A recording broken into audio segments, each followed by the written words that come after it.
Happy snow day! Thor's sitting next to me today. He's tired. He's been napping for the past 25 minutes.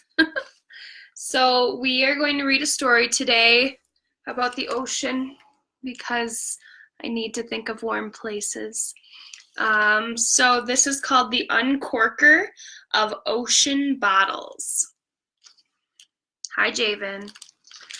All right, I'm going to go ahead and get started. The Uncorker of Ocean Bottles. Hi, Abe.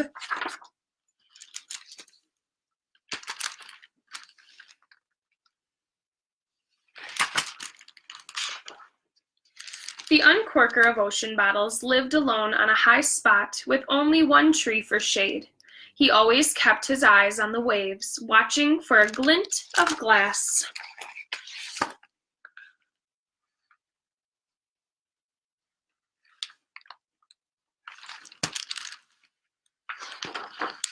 He had a job of the utmost importance.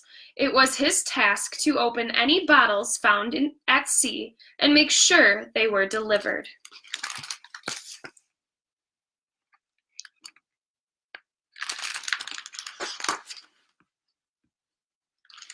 Sometimes, to deliver a bottle, he needed only to stroll to the nearest village.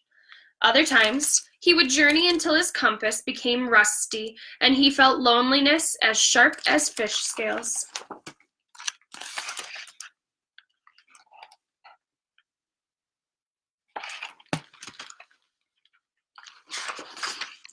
Sometimes the messages were very old, crunchy like leaves in the fall. Sometimes the messages were written by a quill dipped in sadness.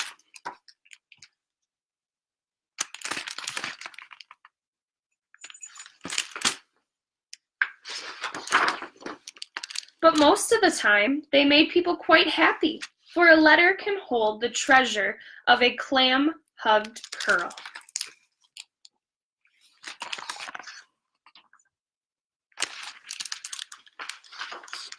While the Uncorker of Ocean Bottles loved his job, he couldn't help but wonder if he would ever receive a letter. Truth be told, each time he opened a bottle, a part of him hoped to see his own name winking from the top of the page.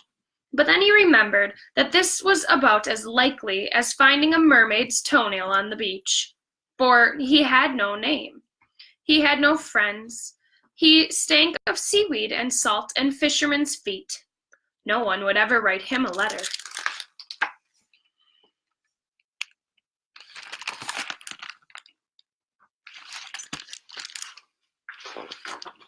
But he still would have liked it, just the same.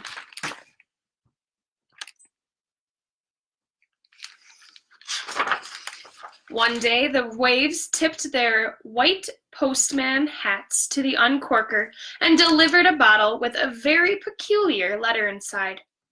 I'm not sure you will get this in time, but I am having a party tomorrow, evening tide, at the seashore. Will you please come?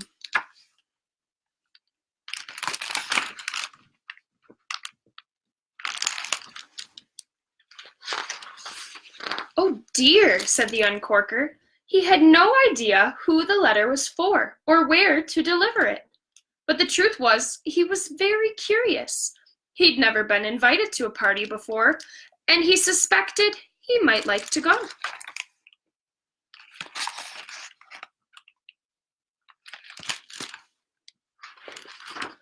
First, he visited the maker of cakes. Pardon, said the Uncorker, but do you recognize this print? The cake maker studied the note. Don't recognize the script, he finally said, but oh, how I love a seaside dance. The Uncorker moved on.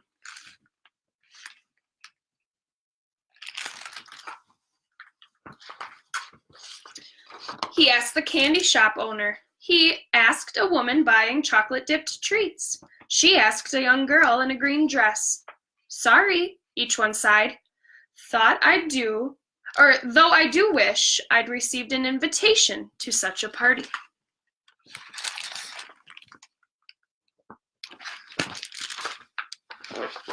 The Uncorker asked a seagull, a sailor, and a one-man band. but nobody could claim the letter. Nobody in the sky or sand or sea.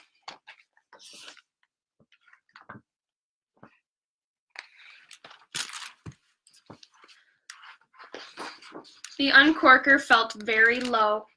This was the first time he'd been unable to deliver a message.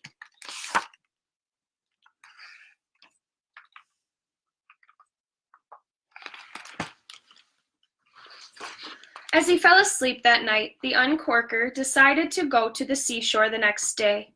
He would go and apologize to the writer of the note.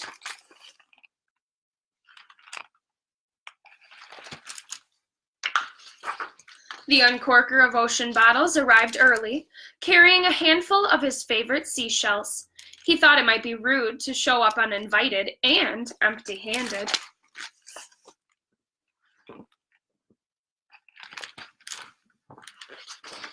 The seashore was draped in seaweed and starfish. Candles floated in clamshells. There were sand sculptures and umbrellas. "It's you," said the maker of cakes. "How grand," said the candy shop owner. The other guests had arrived already. A woman, a girl in a green dress, a seagull, a sailor, and a one-man band.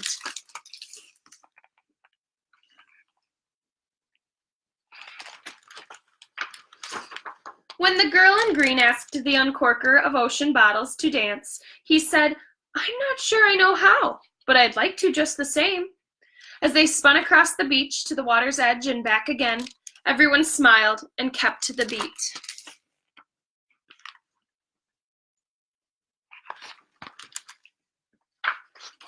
The Uncorker's heart was a glass vessel filled to the brim.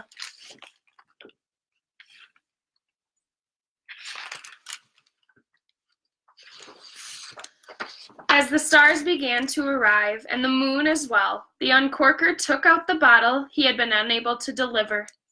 "Perhaps," he said, his mouth full of cake, "yes, perhaps I shall try to deliver this again tomorrow."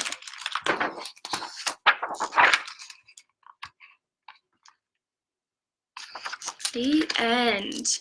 So by trying to deliver that letter, he met a bunch of new people and also got to spend some time with them. So he thinks he might try it again tomorrow. All right, so I will bring this to school tomorrow along with the other ones that I've been reading if you want to take a look at them. Otherwise, hopefully the roads are all clean for tomorrow morning, and I will see you bright and early. Have a great night. Bye. Thanks for joining.